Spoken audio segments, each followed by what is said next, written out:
세상이 나를 너무나 우습게 보고 있는 것이 아닌가. 그런 생각을 가진 사람은 민동기 미디어오늘 부장만일 것이다, 이런 생각을 했다가 지난주 막말 파문과 함께 나도 그런 사람이구나 라는 생각을 했습니다. 어떻게 생각하세요? 동의합니다. 예. 네. 보니까 나도 불쇼를 좀 해야 될 것 같아. 여의도 공원에서. 예. 아니, 내가 날 막 까도 된다. 여러분, 저를 마음대로 까세요. 이렇게 선언한 것도 아닌데 왜 이렇게 날까지? 더군다나. 당사자한테 최소한 해명은. 아니, 한 통도 전화를 받은 적이 없어요. 전화번호도 모르는 것도 아닐 거면서 말이야. 예, 다 알아. 또 모르지도 않아. 그럼요. 그리고 또 내 홈페이지에 뒤져보면은 내 전화번호 나옵니다. 그렇습니다. 예, 네. 조금만 구글링 해보면은 나올 수 있는 전화번호고. 아니 뭐 그런 전화 걸기 힘들면은 우리 국민 TV로 연락하면 될 거 아니야. 난 여기 내내 있는데. 그래서 제가 하도 어이없어가지고 정말 이 친구들이 혹시 전화번호를 몰라가지고 그런 것이 아닐까 싶어서 반론권을 달라 이러면서 제가 이메일 주소를 올렸고요. 어느 방송이든 TV조선과 채널A 빼고는 다 나가겠다. 전화 인터뷰는 뭐 즉각적으로 내가 오케이 하겠다. 출연료 안 받겠다. 전화 한 통도 안 왔습니다. 아이고, 이런. 저긴 왔어요. 채널A. 채널A는 연락하지 마. 박종진의 그 표도남마에서 연락이 왔어요. 거기는 참 그 멘탈이 강해. 내가 저기 채널A는 안 한다고 한 이유가 채널A는 북한도 못한 4대 세습을 한 이런 시대착오적인 동아일보가 대주주기 때문에 나 거기 안 나간다. 우리가 여기서 여러 번 또 까기도 했는데. 글쎄 말이에요. 네. 그럼에도 불구하고 우리 종진이 형이 날 찾는다니 이분들 정말 이 남의 반론권을 어떻게든 한번 챙겨주려는 그런 선의가 있는 건지 아니면은 그런 센세이셔널한 그런 저널리즘을 추구하는 건지 놀랬습니다. 그래서 고맙다고 그랬어요. 어쨌든 반론권을 주려고 했으니까. 근데 나머지 한 군데도 연락이 안 왔습니다. 심지어 SBS도 연락이 안 왔어. 할 수 없습니다. 예. 둘이서 예. 김용민 PD랑 저랑 예. 여의도나 목동에서 예. 불쇼를 합시다. 불쇼 기대해 이것들아. 광고 듣고 오겠습니다. 우리라이프 상조 홍대리입니다. 정치자와 국민TV 조합원의 성원에 힘입어 저희 사장님이 국민TV와 본격적인 업무 제휴를 하기로 하고 시원하게 쏘셨습니다. 우리라이프 상조는 어떤 위협에도 굴하지 않고 국민TV와 함께하는 신뢰받는 상조회사가 되겠습니다. 저희가 최고라고 하지 않겠습니다. 하지만 최선을 다하겠습니다. 열심히 하겠습니다. 지켜봐 주시고 도와주십시오. 1600-3267, 1600-3267 국민TV와 함께하는 우리라이프 상조 홍대리였습니다. 개념상조 우리라이프 상조가 여러분들의 성원에 힘입어 국민TV와 함께 상생할 수 있는 제휴를 맺었습니다. 우리라이프 상조는 참다운 상조 서비스를 위해 바른 길만 가겠습니다. 지금 가입하시면 회원님이 납입하신 소중한 납입금의 10%를 매달 국민TV 발전을 위해 사용하겠습니다.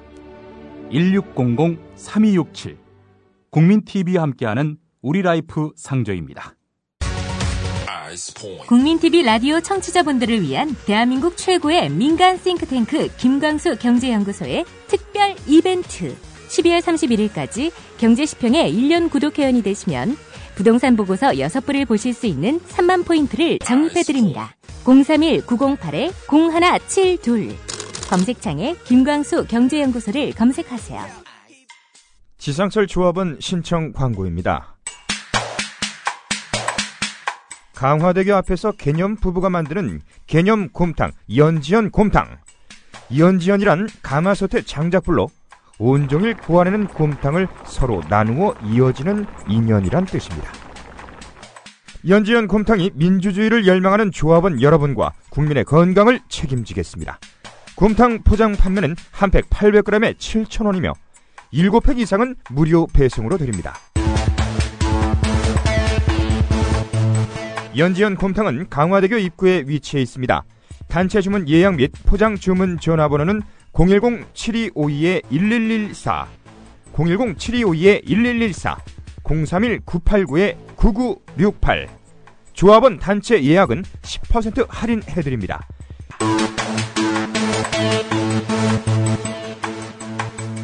포장 판매 금액의 10%는 국민TV 후원금으로 쓰입니다. 김용민의 변하지 않은 정신 상태와 여전히 추악한 입은 할 말을 잃게 할 정도입니다. 김태흠 새누리당 원내대변인이 지난 일요일에 성명을 냈습니다. 김용민이 정신 못 차렸다. 추악한 말을 한다. 뭐 이런 식으로 얘기를 했어요. 네. 이정현 청와대 정무수석, 홍보수석으로 바꿨죠. 그렇습니다. 예. 사람의 도리가 아니다. 이런 이야기를 했습니다. 아니, 이 김용민이가 작년 총선 이후로 아무 소리 안 하다가 갑자기 어쩌다 한마디 내뱉은 줄 아는 분들도 꽤 있더라고. 아이고, 김용민 PD 페이스북이나 이 트위터 잘 안 보시는구나. 예, 자, 그러니까 지금 이거는 김용민의 말 한마디 한마디가 무서워서 혹은 뭐 위대해서 막 급한 파급력이 있어서 그게 아니야. 이 지금 국정원 선거 부정 어마어마한 지금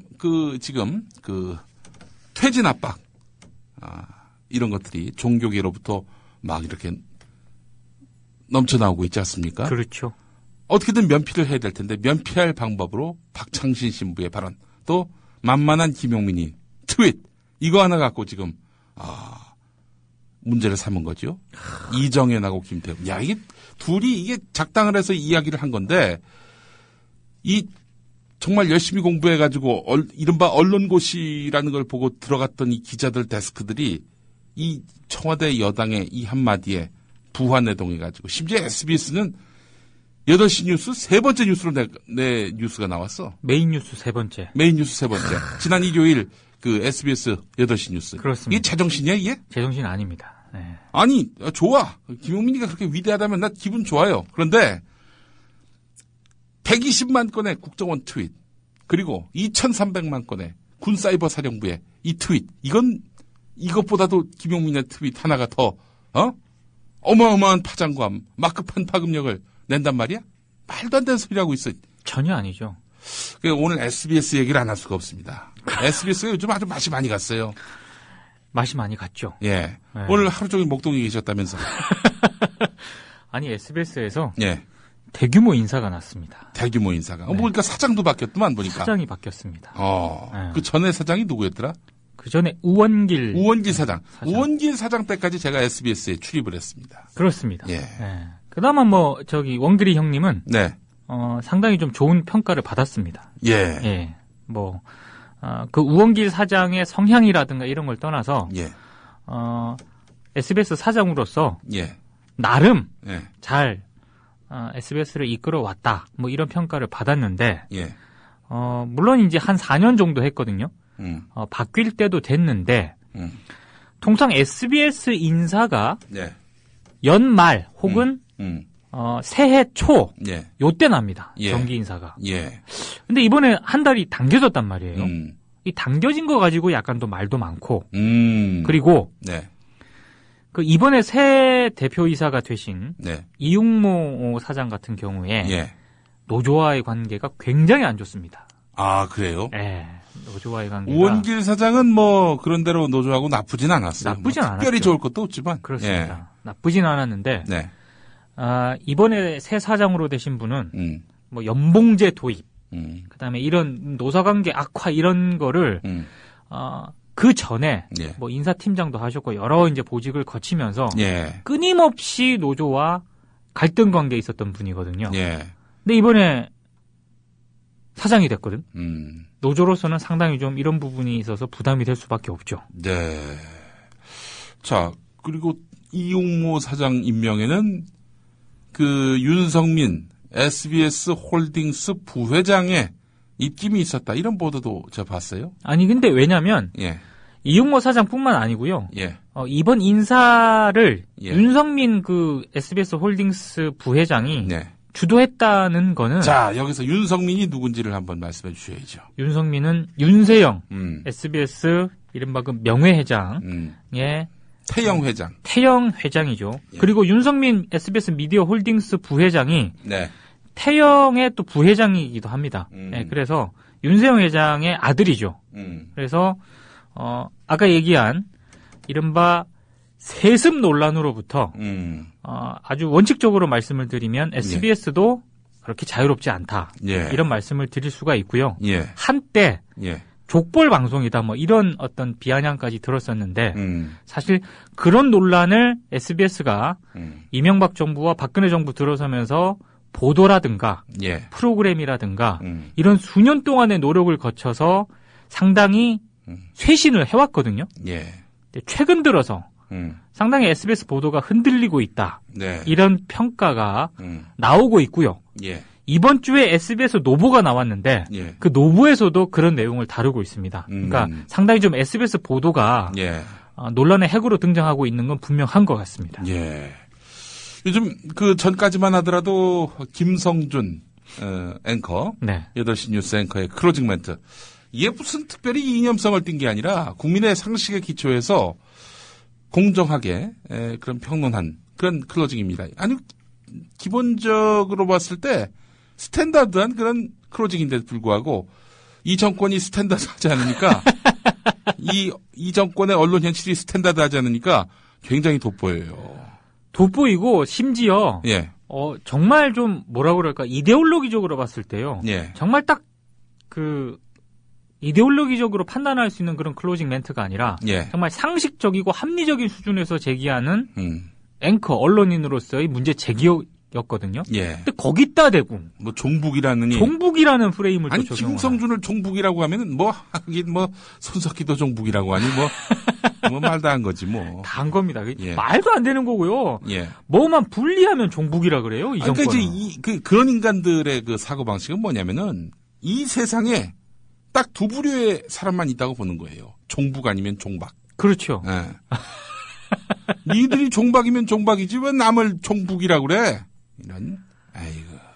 그러니까 세상을 그렇게 보니까 예. 박근혜 정권을 비판하거나 이런 사람들은 다 종북이라고 몰아 세우니까 문제는 예. 지금 그런 어떤 프레임이라든가 분위기로부터 언론인들이 상당히 심하게 흔들리고 있다는 겁니다. 그렇지. 제가 전에도 뭐 어디 가서 그런 얘기를 한 것 같은데, 어디 가서 한 게 아니라 여기서 했구나.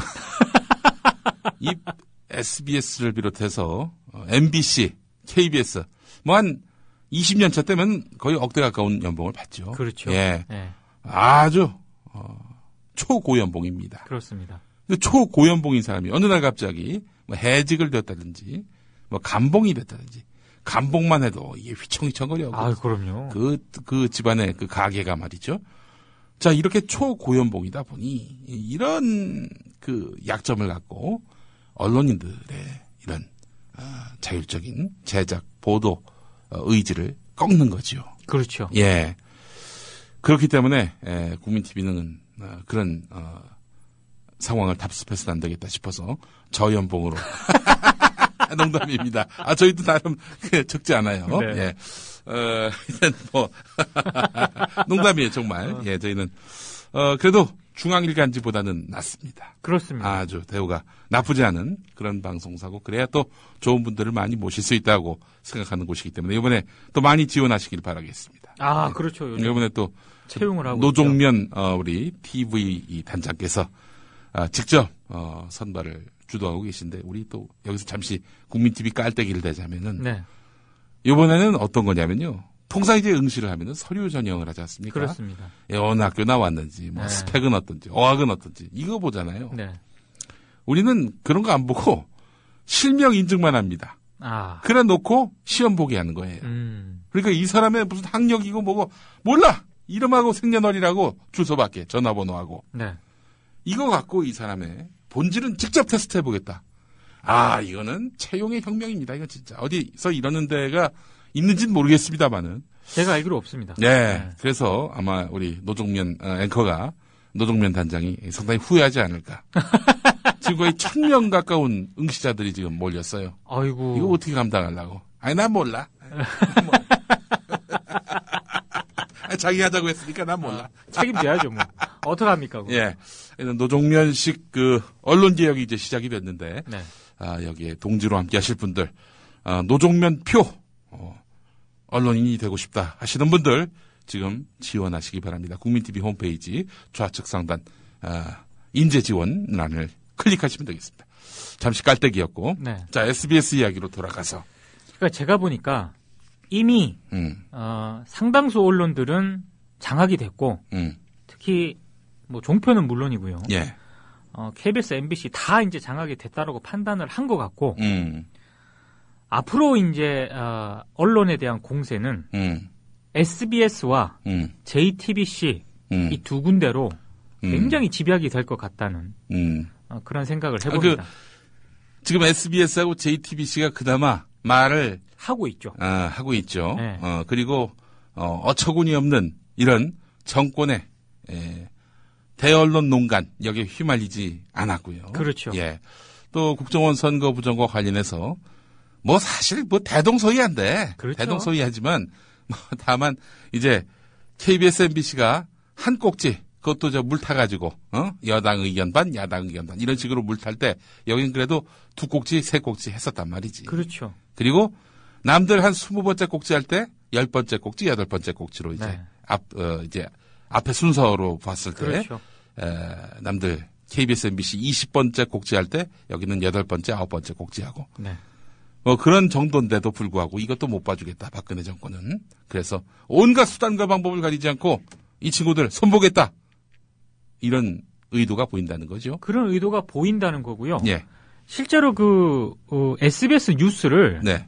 미디어오늘 기자 저를 비롯해서 예. 조윤호 기자와 분석을 좀 해봤거든요. 예. 근데 특별히 KBS, MBC에 비해서 예. 뭐 잘한다거나 아니면 뭐 정부 비판을 많이 했다거나 이런 게 아닙니다. 그러니까 그 KBS, MBC 같이 이렇게 쓰레기 보도를 그렇죠. 이쪽은 좀 덜 했다는 거야. 그러니까 어떤 차이가 있냐면 KBS, MBC가 그 스트레이트에 있어서 굉장히 그 형용사, 부사 뭐 이런 거를 사용해가지고 막 그 보수적인 보수 극우적인 그런 색깔을 넣으면서 보도를 할 때 SBS는 일단 꼭지수 면에서 전반부에 배치가 됐고 그렇죠. 그나마 그런 이런 이상한 형용사, 부사 이런 정권의 우호적인 그런 멘트들을 다 걷어냈어요. 예.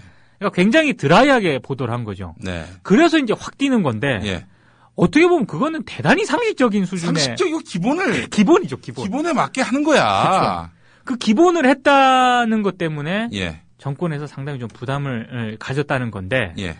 그래서 이번 인사를 예. 좀 그 맥락에서 좀 볼 필요가 있는 것 같습니다. 그러니까 제가 오늘 쭉 미디어오늘 기자가 3시나 붙었습니다. 예. 이번 인사를 어떻게 볼 것인가 예. 얘기를 많이 들었는데 예. 사실 인사를 어떻게 볼 것이냐 예. 이건 답은 없습니다. 예. 왜냐하면 각자가 보는 평가가 다 다르고요. SBS 기자들이나 내부 관계자들도 다 달라요 보면. 다 다른데 네. 분명한 거 이건 하나는 있는 것 같아요. 예. 일단 좀 외부의 좀 압박을 SBS가 많이 느끼는 것 같다. 예. 예. 그래서 사장이라든가 이런 부분에 있어서는 예. 상당히 좀 내부에서도 우려를 하고 있는 게 사실입니다. 예. 왜냐하면 청와대라든가 이런 여권의 입장을 상당히 고려를 해서 사장 인사를 한 것 같은데 문제는 이 사장의 교체가 지금 SBS 보도에 영향을 미치겠는지 여부 아니겠습니까? 미친다는 우려가 있고 안 미친다는 그런 선수가 있는데 제가 봤을 때 제 개인적인 사견인데 아무래도 좀 미칠 가능성이 좀 있는 것 같아요. 아니 안 미친다는 게 미친 발언이지. 그렇지 않나? 아니 인사를 한다는 게 뭡니까? 아니 솔직히 얘기해서 MBC가 달라진 게 뭐가 있어? 없죠. 김재철 사장 하나 바꾼 건데 그렇죠. 그렇게 아주 극도로 망가지잖아요. 근데 이제 SBS가 MBC와 약간 다른 부분이 있는 게 그동안 SBS가 일단 국장이 상당 부분 실권을 쥐고 보도국장이 뉴스를 컨트롤 해왔거든요. 근데 지금 이응모 사장 같은 경우에는 물론 보도본부장을 역임을 하긴 했습니다만 이분은 교양 PD 출신입니다. 교양 PD 출신이기 때문에 보도국에 있어서 이런 장악력이 기자 출신에 비해서 약할 수밖에 없거든요. 그렇게 되면은 이제 보도국장이라든가 이번에 보도본부장으로 기용된 최영범 본부장에게 상당히 좀 힘이 쏠릴 수밖에 없는데 일단 SBS 기자들이 평가하는 최영범 보도본부장은 상당히 좋습니다. 간단치 않은 인물이라고 다들 얘기를 하시는데 문제는 네. 이 최영범 보도본부장이 이남기 전 청와대 홍보수석과 같은 성균관대 출신이라는 점이고요. 더더군다나 제가 이제 몇몇 선수들한테 확인을 해봤더니 또 이남기 전 수석하고 최영범 본부장이 좀 친한 사이라고 얘기를 합니다. 이남기 전 수석은 윤창중 사건 때문에 그렇죠. 윤창중과 함께 시간차가 좀 있었습니다만은 사실 청와대 밥을 그만 먹게 되신 사고는 윤창중이 치고 수습을 못해서 유탄 맞고 참 본인은 뭐 얼마나 좀 답답했겠습니까? 어찌됐든 유탄을 맞고 청와대에서 이제 했는데 제가 알기로는 조만간 뭐 공기업 요런데 이름이 실제로 오르내리고 있습니다. 그래서 그 조만간 인사를 좀 봐야 되긴 합니다만 아무튼 아직 이남기 전 수석은 죽지 않았다. 이 말씀을 드리고 싶고요.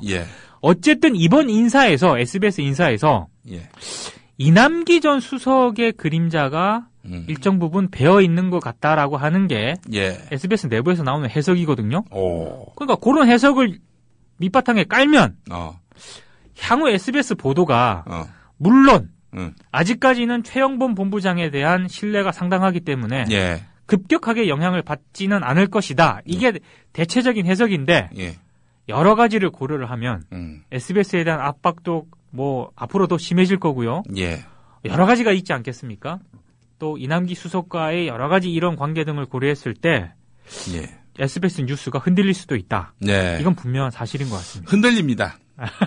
흔들릴 수 있겠다. 이게 기자적 표현이고. 그렇죠. 내가 좀 이게 신기가 있잖아요. 그렇습니다. 농담입니다. 신기는 아니고 여하간 지금까지 흘러왔던 이 정권 들어서는 이게 예측이 이 불가능한 예측이 없어요. 그렇습니다. 불확실성이 없어 이 정권은. 그래서 참 예측하면 바로 왜 슬픈 예감은 틀리지 않나. 뭐 이런 노래가 있지 않습니까? 그렇습니다. 그것처럼 이런 식으로 권력에서 일단 상당히 견제에 들어왔고 또 대통령 최측근인 인사가 이번에 또 SBS 인사에 관여한 것이 사실이라면 또 그렇게 볼 정황이 있다면 아무래도 뭐 그것만으로도 기자들이 또 편집진들이 그 의식하지 않을 수 없겠다. 의식을 당연히 할 수밖에 없는 거고요. 의식을 안 했다 그러면은 그게 말이 되겠습니까? 눈치 없는 사람이죠. 그렇죠. 의식을 했는데 다만 이제 제가 우려스러운 거는 이번 인사가 나기 전에 대략 한 10월 중순 요쯤 때부터 계속해서 언론계에서 나온 얘기가 있었습니다. 저한테도 막 얘기를 해서 한번 모니터를 해봐라 이 정도로 할 정도로 많은 얘기가 나온 얘기가 뭐였느냐? SBS 뉴스가 이상하다. 이상해졌다. 계속해서 얘기가 나왔었거든요. 그런데 이상하다는 얘기가 나오고 나서 한 달 조금 지난 다음에 사장이 바뀌는 대규모 인사가 단행이 됐습니다. 이 맥락이 있는 거죠, 지금. 맥락이 있어요. 그래서 이게 상당히 좀 SBS가 흔들리고 있고 아직은 굳건하다고 보도국 쪽에서는 얘기를 하고 있지만 흔들릴 가능성이 제가 본인들은 봤을 때 몰라. 굉장히 많습니다. 이거는 좀 인정할 필요가 있습니다. 권력자들도 마찬가지인데요. 본인은 안 변할 것이다. 본인은 시종일관 그 한 생각, 한 맥락 또 한 원칙에 따라서 움직인다라고 얘기할지는 몰라요. 그러나 그 남들이 본 게 정확하지. 그렇죠. 본인들은 설마 달라지겠어. 우리 최영범 선배가 수장이 됐는데 그 선배 내가 잘 알아. 그럴 뿐 아니야. 자기들은 그렇게 얘기하겠지. 아니 그리고 그런 게 잘못된 게 아니고요. 그런 거는 당연한 겁니다. 다만 전체적인 틀이 있지 않습니까? 이 지금 박근혜 정부 이제 1년 넘어가고 2년 조금 있으면 2년 차를 맞이하는 이 정부가 지금 종북몰이를 통해서 온 사회를 지금 공안정국으로 몰아가고 있는 판에 그리고 거의 몇몇 언론을 제외하고는 다 지금 엎드렸단 말이에요. 근데 SBS가 여기서 굳건히 버틴다? 힘들죠. 여러분, SBS는 사주 있는 회사고요. 자본이 주인인 회사입니다. 그렇습니다. 사실 그래서 제가 말씀드리고 싶은 거는 SBS가 그래서 쓰러진다 이런 얘기가 아니고요. 네. 지금 SBS가 그런 압박에 처해 있고 네. SBS 보도가 흔들리지 않도록 네. 저는 시민사회라든가 네. 이 방송을 듣고 있는 청취자분들이 적극적으로 예. 계속해서 예. 뉴스에 대해서 문제 제기를 하고 예. 마탱이 가지 마라. 제가 8년 정도 네. 8년 정도 SBS에 매일 출근을 했습니다. 그렇습니다. 거의 뭐 직원이다시피 하셨죠. 물론 이제 제가 뭐 거기 내내 상근하진 않았지만은 왜 그 회사의 기운을 느낄 수 있잖아요. 저도 직장 생활도 해보고요. 그렇습니다. 제가 그 어떤 직장을 다녀도 8년 동안 매일 출입한 적은 없습니다. 제일 긴 회사 다녀봐야 2년 반 다녔나? 뭐 그랬을 거예요. 네. 예. 자, 근데 SBS 8년을 출입해봤잖아. 네. 권력의 외풍 무척 민감합니다. 아, 민감하죠. 무척 민감해요. MB 정권 때 또 박근혜 정권 초기에 SBS가 조금은 이렇게 좀 다른 곳보다도 덜 이렇게 압박을 받지 않는 듯한 보도를 한 거는 그 신경을 안 쓴 거였지, 권력에서. 그렇죠. 기본적으로. 네. 이제 신경을 쓴다는 거 아닙니까? 그렇습니다. 그러면 뭐 남들하고 똑같았죠. 김용민 PD도 잘 아시는 내용일 거예요. 예. 그 SBS가 예. 국민의 정부가 들어섰을 때 김대중 전 대통령으로 정권 교체가 됐을 때 예. SBS의 그 보도국이라든가 이 내부에서 예. 얼마나 그 사람이 없었으면 예. 갑자기 국민의 정부가 출범하고 나서 이남기 이 지금 전 청와대 홍보수석 네. 이분을 예. 보도본부장으로 전격 발탁을 합니다. 그분이 호남 출신이죠? 그분이 호남 출신이라는 이유 때문에였어요. 뭐 이남기 수석과 DJ 캠프하고는 전혀 없고 전혀 교류가 없었고요. 예. 더더군다나 이남기 이 전 수석은 예. 예능 PD 출신입니다.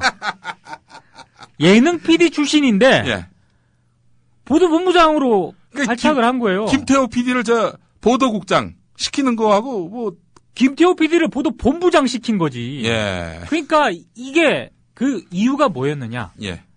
호남 출신 인사가 한 명도 없었고. 물론 여기서 여러분들 착각하지 마셔야 될 것이 DJ 정부에서 이남기 호남 출신이니까 전혀 아닙니다. 보도본부장 시켜라. 이런 거 전혀 아니고요. 그렇습니다. SBS가 알아서 한 거예요. 그만큼 SBS가 예. 권력의 동향이라든가 향배에 민감할 수밖에 없는 예. 사주가 있는 회사라는 거고요. 예. 지금 이 인사를 두고도 말이 많은 것 중에 하나가 예. SBS가 결국에 지금 정권의 눈치를 보고 있는 것 아니냐라는 해석이 계속 나오고 있는데 예. 제가 그 말이 맞다는 거를 지금 말씀드리기 위해서 예.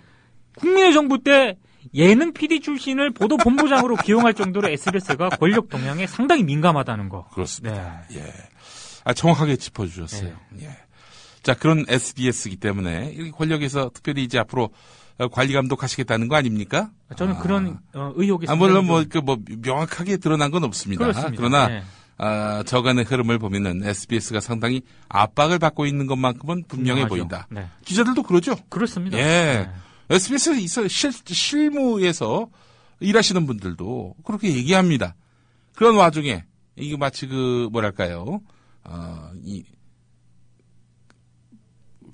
갑자기 속담이 생각이 안 나네.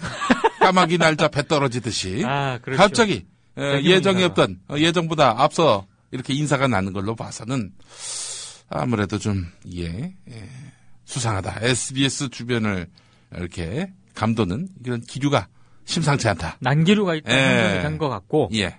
SBS 뉴스라든가 프로그램을 앞으로 좀 주목을 해서 들여다볼 필요가 있다. 예. 네.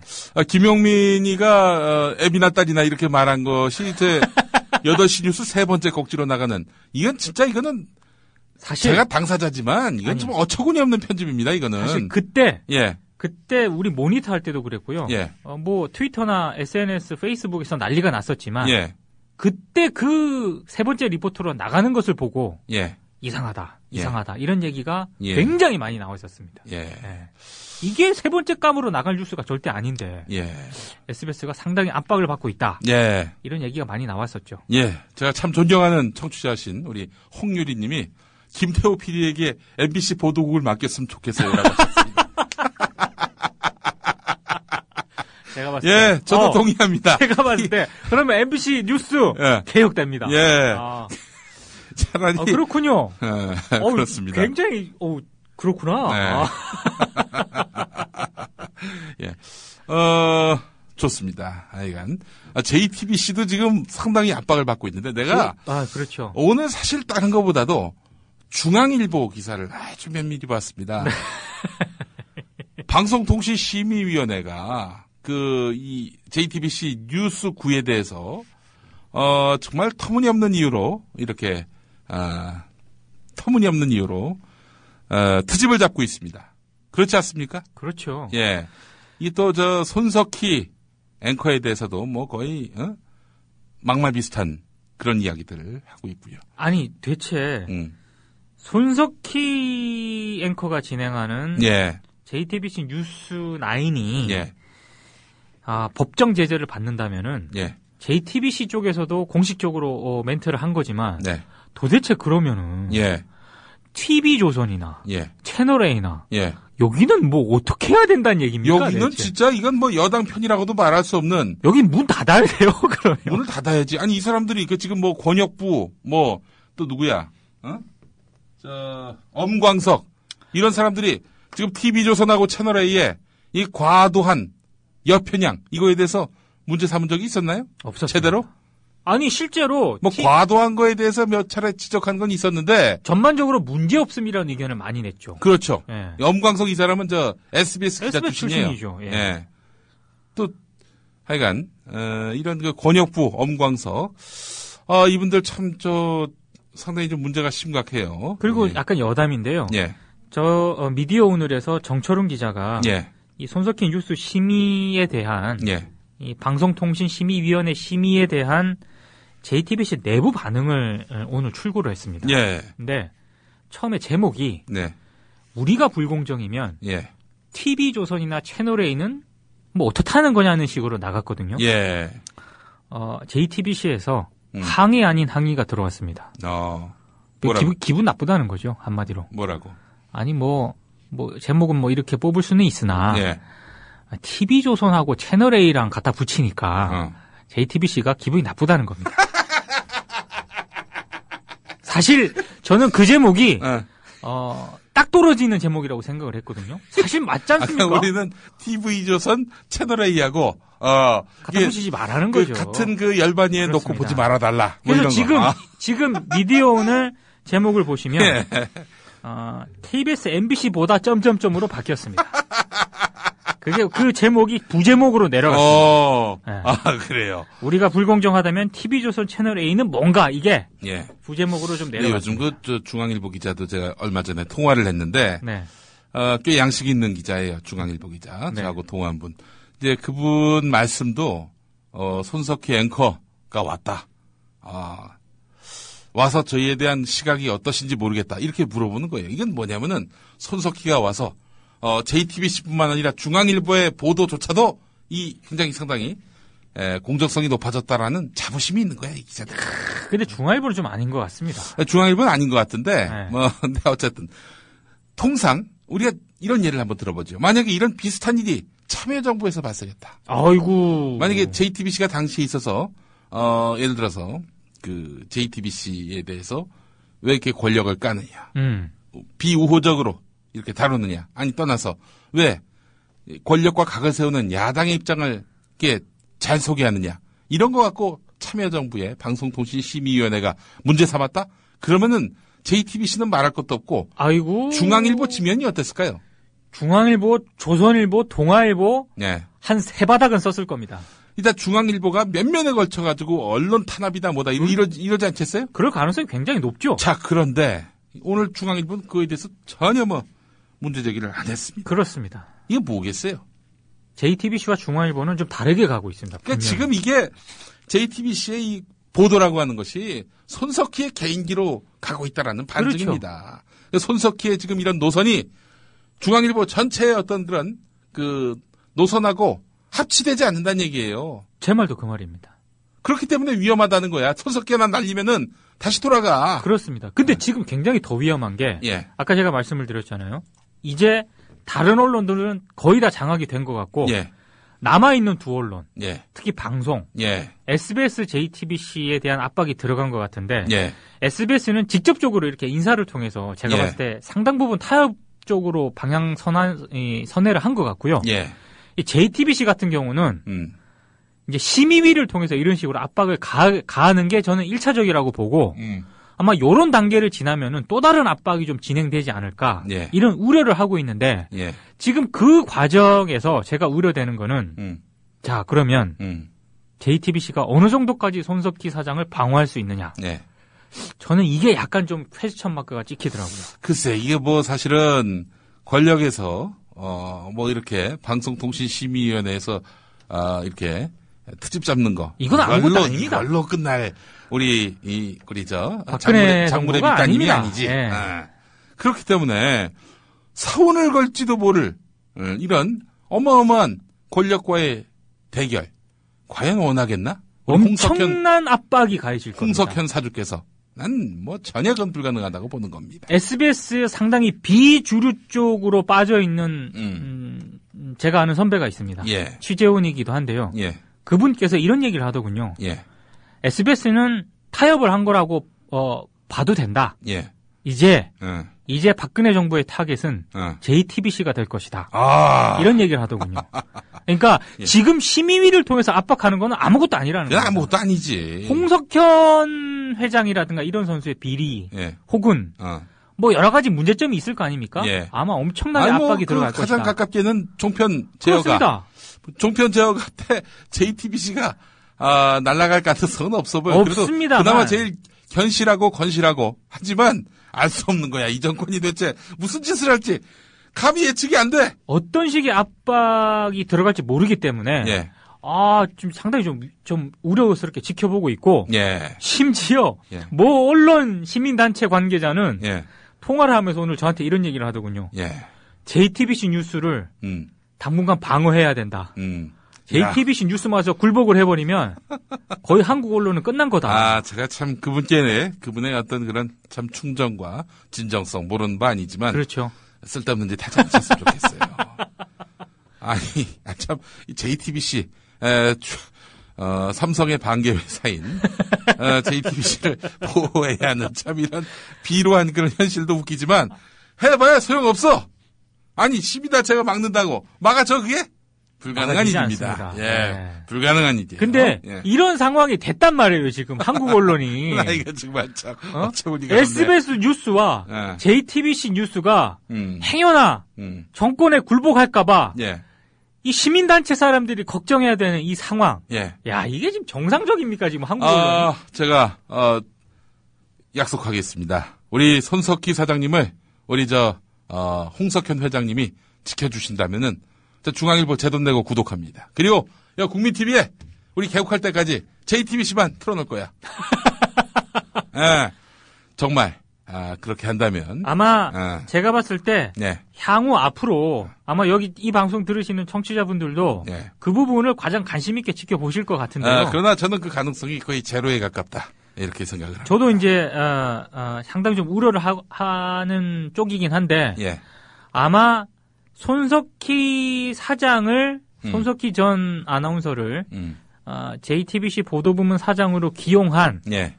이런 홍석현 회장의 예. 회심의 한 수가 어느 정도 진정성을 가지고 있는지는 앞으로 보면 드러납니다. 전두환 때 청와대에 계셨던 우리 석현이 형. 예. 그리고 또 회창이 형 선거 때. 또 나름 또 크게 역할을 하셨던 우리 석현이 형. 네. 저는 뭐 큰 기대 안 합니다. 예. 아니, 석현이 형이 싫진 않아요. 왜냐하면은 그 양반이 뭐 언론을 상대로 해가지고 인터뷰한 내용들을 보면은 참 품격 있게 합디다. 그렇습니다. 그런 생각을 좀 가져봤는데. 적어도 막혀 있지는 않습니다. 네. 네. 그리고 또 제가 듣기로도 그 일선 기자들한테 그 대통령을 비판해도 좋은데 조롱하거나 그렇죠. 비방하지 말라라는 얘기를 참여정부 때 했던 인물이 우리 석현이 형이에요. 예, 그렇지만 석현이 형이 또 장사도 하시는 분 아닙니까? 그렇습니다. 예. 본질적으로 한계가 있다. 저는 이렇게 생각을 합니다. 예. JTBC 관계자 분께서는 예. 이런 얘기를 하시더군요. 뭔가 명예 이런 걸 굉장히 소중하게 여기는 분인데 네. 장사를 통해서 돈도 벌고 싶어하는 상당히 욕심이 많은 사람이에요. 이제 두 개를 동시에 못 쥐는데 동시에 가지려고 한다. 예. 제가 봤을 때 그 동시에 가지는 게 정말 쉽지 않거든요. 네. 하나는 놔야 되는데 네. 과연 JTBC가 둘 중에 하나를 선택해야 되는 기로에 섰을 때 홍석현 회장이 어느 거를 선택을 할까요? 아니 근데 우리 민동기 부장께서 그 얘기는 들으셨나? 우리 석현이 형님이 또 태권도 또 나름 또 은근히 아니 그 얘기는 뭐 관심이 있으시다는 관심이 소문이. 있다는 얘기는 계속해서 나오고 있죠. 예, 뭐 실제로 실행하실지는 모르겠지만 그렇습니다. 근데 난 이 손석희를 제거하려는 이런 JTBC에 대한 음험한 권력의 장악 기도가 있다. 여기에 우리 석현이 형이 맞서 싸운다. 난 그 형 진짜 대선 주자간다고 봐. 만약에 그 박근혜 정권과 정면으로 부딪힌다. 그러면 이건 뭐 우리 존경하는 김한길 대표께는 참 죄송한 말씀이지만 김한길한 40만 지쯤 되는 그런 존재가 될 것이다. 전 이렇게 생각합니다. 당연하죠. 아니 만약에 정말 그렇게 맞서 싸운다면은 그거는 대반전이야, 대반전. 대반전이고 JTBC 위상이 완전히 달라지게 될 겁니다. 예. 다만 그 맞선 이후에 결과에 대해서 그 과정과 결과에 대해서 홍석현 회장이 어느 정도 감수가 돼 있느냐. 저는 거기에 대해서는 좀 그래요. 일단 혼외자식이 있는지 그것도 점검을 해보셔야 될 것 같고. 그러니까 조선일보 봐봐. 이 우리 방일영 전 회장님 돌아가셨지만 사남이녀의 그 혼외자식 있잖아요. 이분 같은 경우에는 지금 혼외자식이 한 명 있다. 이런 이유로 목이 날아간 최동욱 전 총장. 그런 사례를 뭐 보지 않았어도 자신이 권력과 각을 세우면 큰일 난다라고 미리 판단하셔서 그렇게 조선일보가 친권력 신문이 된 것이 아니겠는가 이렇게 추정하는 분들이 적지 않아요. 예. 말 참 돌려서 정말 열심히 돌렸습니다. 정말 쉬운 말을 정말 돌려서 왜냐? 세상이 날 우습게 보고 있다는 걸 지난주에 아주 절감했기 때문에 나도 나 스스로를 좀 보호할 필요가 있겠다. 둘이 한번 불쇼를 합시다. 불쇼를 해야 될 것 같아요. 예. 자, 일단 광고를 좀 듣고 또 계속 이야기 이어가도록 하겠습니다. 언론의 정도와 방송 보도의 혁신을 추구하는 인재들과 함께 국민이 주인인 방송으로서 손색이 없는 TV 뉴스를 만들고자 합니다. 학력과 학점, 나이와 성별 등 기성언론이 중시했던 기준들은 철저히 배제하겠습니다. 오로지 언론인으로서의 소양과 방송 제작자로서의 전문성, 그리고 협동조합에 적합한 인성만을 살펴보겠습니다. 2014년 4월 1일 거짓말 같은 TV 개국, 감격스러운 오프닝 멘트의 순간을 향한 100일의 기적을 읽어주십시오. 개국 이후 이어져야 할 셀 수 없이 많은 날들의 주역이 되어주십시오. 지원 분야와 방식은 국민TV 홈페이지를 참조해 주시기 바랍니다. 지금 미디어 협동조합 국민TV 홈페이지 국민.tv로 들어오셔서 상단 좌측 국민TV 인재채용 메뉴를 클릭해주세요.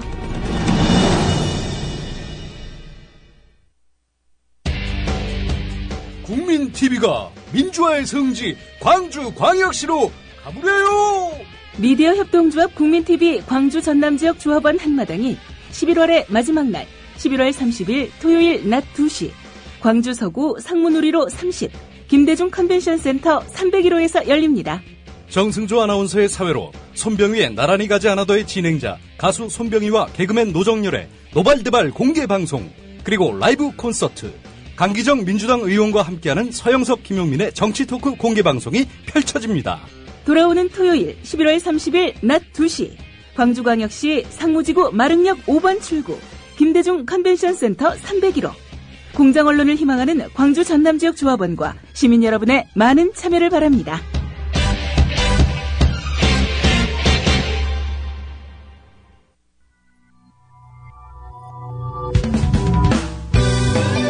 미디어를 알아야 미디어에 먹히지 않는다.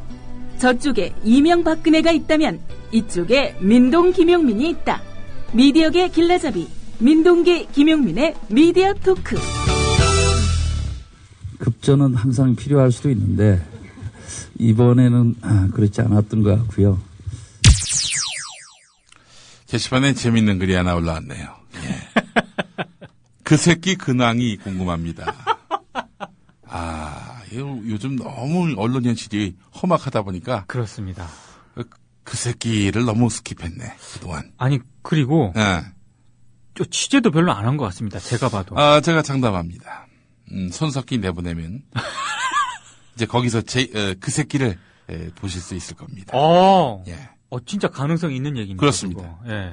그 새끼의 꿈은, 정관용, 손석희가 되는 겁니다. 참, 꿈도 야무지세요. 예. 진짜 그 가능성이 있는 얘기예요. 예, 그렇습니다. 네. 제가 장담합니다. JTBC 장악되면, 그때는 그 새끼를 JTBC에서 보실 수 있을 겁니다. 예. 자, 그래요. 오늘 정철훈 기자가 저기를 간 모양이죠. 그 변호인, 노무현 전 대통령을 모티브로 했던 그렇습니다. 영화 변호인. 그 시사회 갔다 왔다고요? 시사회를 갔죠. 네. 이미 언론 시사회가 오늘 왕십리 CGV에서. 왕십리 CGV. 예. 제가, 살았던 동네입니다. 그렇습니까? 네, 왕십리. 예. 예. 거기서 한다고 이미 몇 주 전부터 일단 언론 기자들한테 알렸어요. 예. 근데 이제 거기 가서. 예. 정철훈 기자와 제가. 반드시. 물어봐야 될 질문이 있다. 예. 아시겠지만. 예. 조선닷컴이. 송강호 씨가 이 주연 배우로 이 영화에 출연을 하지 않았습니까? 예. 근데 그 송강호를 까기 위해서 사실 송강호를 씨를 깐다기보다는 이 영화가 노무현 전 대통령과 상당히 좀 모티브를 한 영화이기 때문에 거기에 좀 흠집을 내기 위해서 조선닷컴이 그런 기사를 쓴 적이 있습니다. 예. 송강호 급전 필요했나? 이런 식의 기사를 쓴 적이 있어요. 그걸 제가 사실은 발굴해가지고. 그렇습니다. 트윗에 알린 인물이기도 합니다. 그렇습니다. 예. 그래서 상당히 좀 논란이 많았었죠. 예. 굉장히 악의적인 기사다. 예. 그래서 정철훈 기자가 예. 반드시 가서 송강호 씨한테 그걸 물어보겠다. 예. 그래서 언론 시사회가 시작이 됐을 때 예. 기자들이 질문을 하지 않습니까? 예. 제일 첫 번째로 손을 들어서 그래서 질문을 했습니다. 네. 조선일보라고 특정하진 않고요. 예. 모 중앙일간지에서 이런 기사를 썼는데 예. 어떻게 생각을 하느냐. 예. 급전은 항상 필요하지만 예. 이번엔 아니다. 아하. 상당히 재치 있게. 야, 역시 양반. 역시 진짜 내공이 센스가 아주 그냥 내공이 장난 아니십니다. 예. 그런데 그런데 이제 그 질문 Q&A가 이제 언론 시사에는 일반인들도 이제 있었고 기자들도 있으니까 그 상황이 조금 알려졌나 봐요. 예. 트윗에 정철훈 기자가 한마디로 바보가 됐습니다. 그따위 질문을 하냐? 한마디로 그거죠. 미디어오늘 기자라고 하는데 그따위 질문을 하고 있냐고. 야, 송강호가 급전 필요해서 영화를 찍었겠냐? 예. 이런 식의 어떤. 그러니까 이제 전에 그 조선닷컴의 보도 내용을 모르고 비난하는 거겠죠, 그거는. 그렇죠. 제가 봤을 때 그런 맥락이라고 보여지고요. 그렇지.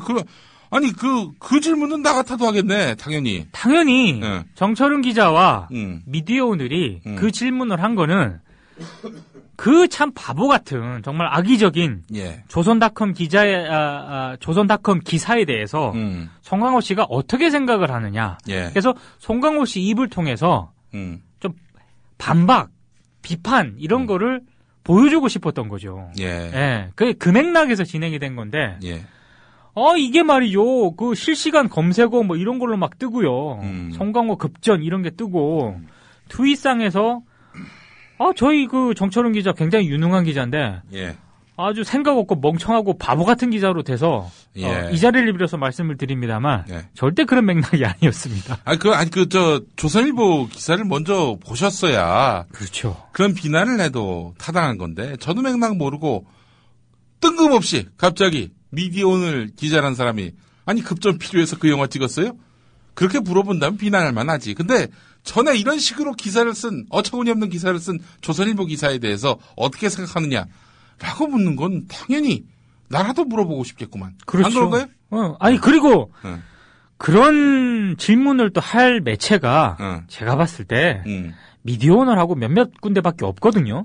그래서 정철훈 기자가 제일 먼저 사실 뭐 조선닷컴이라고 명시를 했으면 더 좋았을 것 같은데 네. 모 중앙 언론사가 이런 기사를 썼는데 어떻게 생각하느냐 뭐 이렇게 물었고 네. 제가 봤을 때 송강호 씨 입장에서는 정말 재치 있고 센스 있는 답변을 하셨습니다. 네. 사실 우리 그 질문은 정말 훌륭한 질문이었다고 생각을 하고요.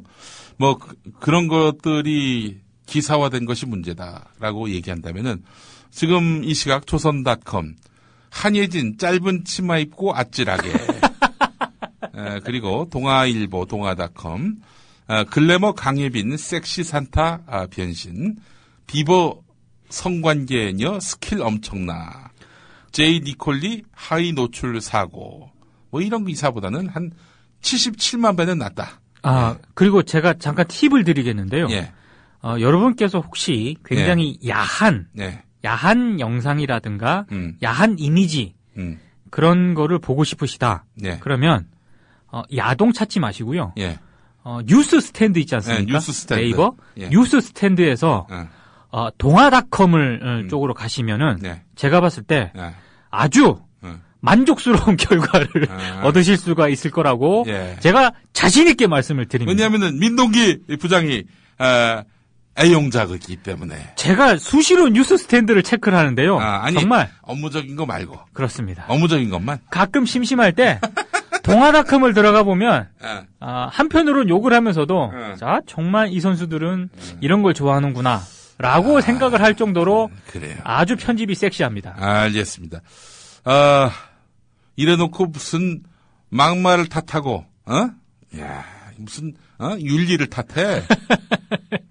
실제로 진짜 뉴스 스탠드 한번 이 조선닷컴도 그렇고요, 동아닷컴도 그렇고 저희가 한번 날 잡아서 한번 이 선정성과 말도 안 되는 그런 기사, 이 선정적인 이미지 어느 정도로 편집을 하고 있는지 준비를 하고 있습니다. 미디어오늘이 그 뉴스 스탠드에 등재된 언론사 가운데서 그래도 가장 저질 기사가 없는 신문이죠? 저희는 그 약간 선정적인 이미지를 올리려고 그래도요. 기자들이 격렬하게 반발을 해서 물릴 수가 없습니다. 그렇습니다.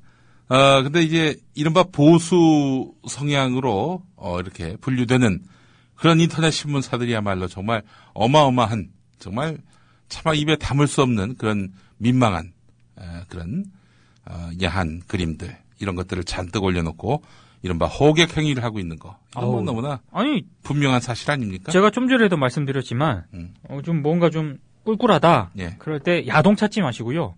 뉴스 스탠드에서 이렇게 좀 돌려보시면 정말 우리 지금 당장 뉴데일리를 보니까 말이죠.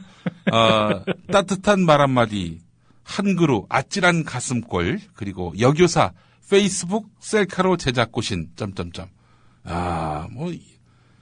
뭐 얘네들은 왜 이래도 되는 거예요? 아니. 중앙일보도 보니까. 그렇죠. 흘러내릴 듯 넘쳐 화끈 퍼포먼스. 신경세포 자극해 아찔한 퍼포먼스. 성매매 여성들 가슴 내놓고. 뭐 이런. 아니, 근데. 제가 봤을 때. 이 네이버 쪽에서도 상당히 책임을 느껴야 되는 게요. 네이버가 뉴스 스탠드를 도입을 하면서. 선정적인 어떤 그런 콘텐츠라든가 이런 거를 막기 위해서 뉴스 스탠드를 도입을 하겠다 이렇게 얘기를 했거든요. 근데 뉴스 스탠드가 도입되고 난 이후에 정말로 한번 뉴스 스탠드 한번 설정해놓고 한번 보세요. 아무거나 한번 보시기 바랍니다. 정말 중앙 언론사 혹은 뭐 종합 언론사라고 하는 그런 타이틀이 제가 봤을 때 좀 무색할 정도로. 온갖 선정적인 이미지에다가 이른바 여성들 벗겨놓은 그런 이미지 기사들이 너무 많습니다. 그러니까 이런 주요 기사들 있지 않습니까? 정치 기사, 사회 기사 이런 주요 기사들이 눈에 안 들어와요. 그 이미지가 덮어버리기 때문에. 우리 조용기 목사님이 실질적 사주로 꼽히는 국민일보도 보겠습니다. 장난 아닙니다, 국민일보. 보금실은 우리 국민일보 같은 경우, 저스틴 비버 엄청난 침대 스킬, 그리고, 이 버스 사진 이렇게 실려 있어요. 그리고 누구야 또, 가수 남진, 배드신 찍고 싶다, 이런 거, 왜 이래? 아니, 그러니까 호객행위를 하는 거예요. 저지라고 해놓고는 이러면 안 되지. 그렇습니다. 기본적으로. 국민 TV 사이트 한번 들어와 보십시오. 예. 정말 네. 갑갑합니다. 아, 그래요 참. 여하간 정도를 지키는 우리 미디어 오늘, 예, 이런 미디어 오늘 뉴스 스탠드에서 많이 구독해 주시고 또 미디어 오늘 친구인가요? 미호 친구들. 네. 이것도 유료 독자. 조선일보 프리미엄 뉴스. 그건 뭐 아무거나 막 쓴다면서요. 예. 기자들이 굉장히 불만이 많죠. 조선일보 예. 기자들이. 미디어 오늘 같은 경우는 저도 이제 사실상 미디어 오늘 친구들 해가지고 미호 친구들이죠. 그래서 이제 보고 있는데 네. 알찬 기사들이 많습니다. 그렇습니다. 여러분들 많이 또 가입을 해주시고 또 이렇게 미디어 비평지, 이 명품 미디어 비평지를 살려놓을 책임이 우리에게 부여된 책무입니다. 역사적 책무. 예. 이 게시판을 제가 이렇게 보니까 예. JTBC마저 굴복하면 예. 그 다음은 국민TV냐 예. 이런 글도 있네요. 예, 시간이 얼마 안 남아가지고 많은 말씀을 못 드리겠지만 제가 이럴 줄 알았어요. 이게 방송통신위원회가 이 채널의 생사 여타를 그렇죠. 쥐고 있죠. 근데 네. 3대입니다. 여당이 3위예요. 방송통신심의위원회 보시다시피 네. 아니 TV조선 채널에 있는 아무 얘기 안 하고 JTBC가 불공정하다 이러고 있는 판이니 그렇죠. 얘네들한테 관리 감독만 받는 채널이 지상파, 케이블, 위성, IPTV, DMB 이런 거 아닙니까? 그렇습니다. 그 매체에 진출 못할 거면은 방송 안 하는 게 낫다라면서 국민TV에 대해서 대단히 회의적 시각으로 바라보시는 분들이 있는데 거기 만약에 들어간다? 그럼 바로 제재가 들어오죠. 벌써 국민TV는 아작이 났죠. 방송 제어가는 말할 것도 없고요. 여러 가지 탄압하고 압제할 수단이 있습니다. 당장 지역 케이블 TV에 방송 내보내지 못하도록 이렇게 손을 쓸 수 있는 길은 열려 있어요. 그것뿐입니까? 광고 등 여러 가지 그 탄압 수단들 이런 걸로 해가지고 그렇죠. 옥죄할 수 있는 여지들은 많습니다. 그렇기 때문에 우리가 우선은 시작은 인터넷 기반으로 하자라고 하면서 이렇게 깃발을 든 이유는 다 그런 배경이 있는 겁니다. 제가 봤을 때 탄압해도 예. 국권이 버텨낼 겁니다. 국민TV. 예. 자, 국민TV 다 전략을 갖고 계속해서 여러분들과 함께 달려가겠습니다. 관심 많이 가져주시고 또 이렇게 또 성원해 주시기 바라겠습니다. 수고하셨습니다. 감사합니다.